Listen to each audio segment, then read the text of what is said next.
Welcome back to Hashtag. A few weeks ago, we highlighted a father and son team from Cape Town, Graham and Tristan Hedgecock. The boys were about to embark on a motorsport adventure to the USA, where Tristan would be competing in his first international race. They sent through this insert summarizing their experience. Take a look.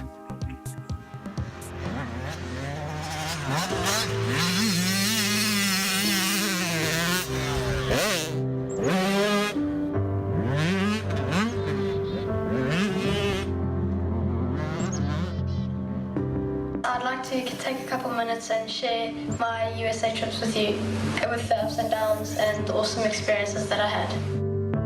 And we did it. We arrived.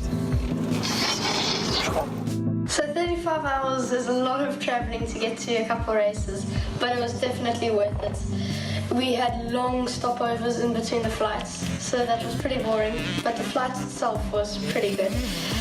We kept our sleeping patterns almost perfect, so when we got there I had no jet lag, and the next day we went straight into testing. Unfortunately, we had a little bit of a problem with our suspension and it got kept back at customs, so we had to set up the standard suspension from scratch again as soon as we got there. I really messed up pretty badly on the start line and I got a last place start, but it fired something up inside me and I really used it to make angry passes and use it as an aggressive style.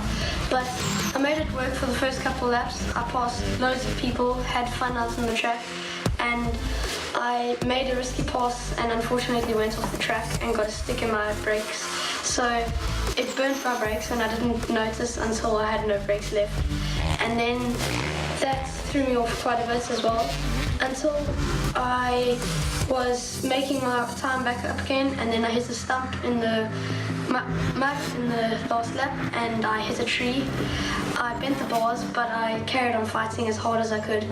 Unfortunately, I didn't get the top 3 finish that I was looking for, but I did get a 5th place, and that to me was awesome for the first race in the US. So after pitting with an amazing team called Perfect Storm Racing, it was awesome to experience how they race and how they pit in America. And after training and getting used to the bike, we had the bike dialed and I was ready for the GNCC to come back on Wednesday after the training to see that the GNCC unfortunately got cancelled. So we made the best of it and we got hold of some friends in North Carolina. We went to a park called West Craven MX, and it was actually a very nice experience. We went and we rode.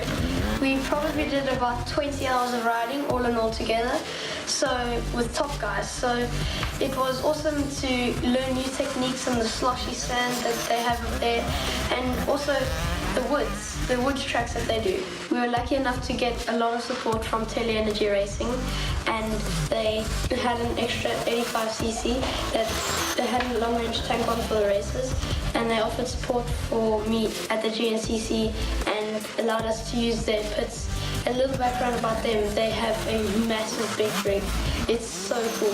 So I would like to say thank you to all my sponsors and my friends for putting in so many hours of preparation and hard work, especially to my mom for helping me get ahead with all my schoolwork, so that after I came back from the States I could write all my exams. I'm back on Kwese TV. They've really been awesome to help me get out to the whole country to see, and I just want to say, Kwese TV, you guys rock. You're the one that rocks. It's so cool to see some young people living their dreams and getting lots of support and representing the continent.